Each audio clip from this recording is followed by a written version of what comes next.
মুখ্যমন্ত্রীর দৃষ্টি আকর্ষণের জন্য আমি এই কথাটা বলছি। আমাকে যে কোনো সময় ওরা মেরে ফেলতে পারে, উনি যেন এই জিনিসটা একটু লক্ষ্য করেন, নাইলে আমি ওনার দ্বারস্থ গিয়ে মানে দুয়ারে গিয়ে আমি 2018-তে পরিমল শীল নামে একজন লোককে, কমলপুরের লোকটা ভাড়া দিয়েছিলাম আর কি,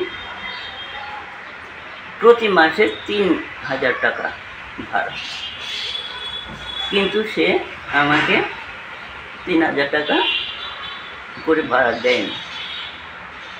প্রথম 1 বছরে না, এগ্রিমেন্টের 3 বছরের মধ্যে আমাকে 41,000 টাকা শুধু দিয়েছে ভাড়া, আর দেয়নি।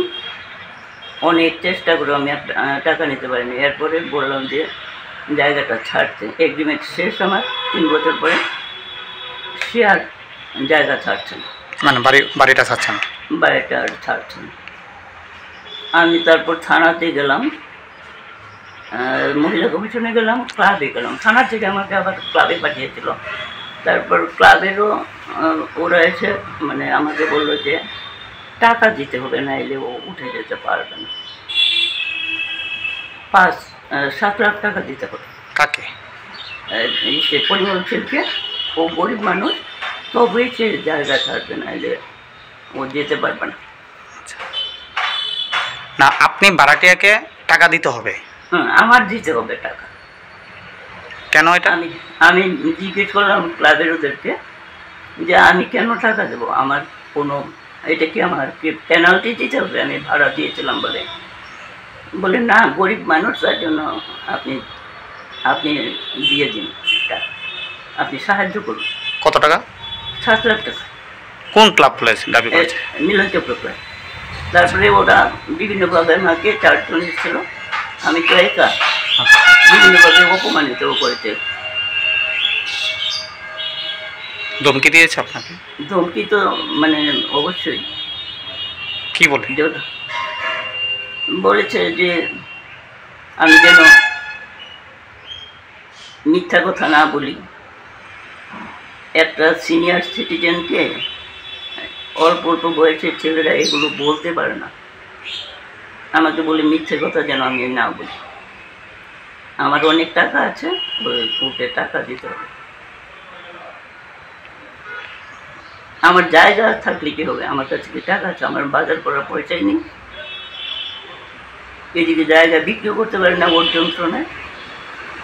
তো এটা কি জমি মাফিয়া বলতে পারছেন? যে রাজ্য সরকার তো বলছে যে জমি মাফিয়া বলতে কিছুই নেই। না না, জমি মাফিয়া বলতে প্রচুর আছে। আগরতলার আশেপাশে এরকম, আর প্রত্যন্ত অঞ্চলে জানি কত আছে, আর আমি বলতে পারছি না। সবাই আমাকে বলে যে এত বড় অন্যায়টা কি করে হচ্ছে আগরতলার মধ্যে। আমরা তো আগরতলার পাশেই আছি,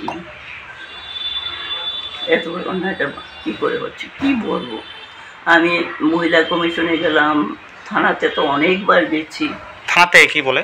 থানা থেকেও বলে এখন টাকা দিলে নাকি উঠবে, না এলে ওকে ওঠানো যাবে না। তারপর আমি অনেকবার চিঠিও দিয়েছি, চিঠির কপি আমার কাছে আছে।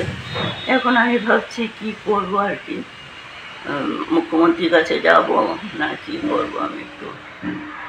হ্যাঁ, এত বড় অন্যায়টা করছে, উনি তো বুঝতে পারবেন আমার মতো একটা মানুষের উপরে এতখানি অন্যায় হচ্ছে, উনি বুঝতে পারবেন না।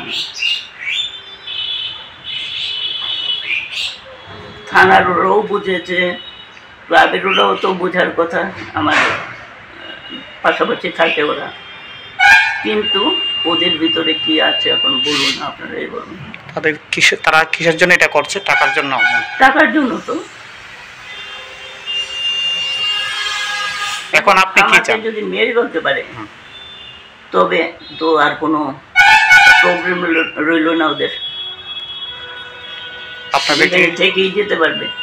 আপনার কি মারার কোনো হুমকি দেয়?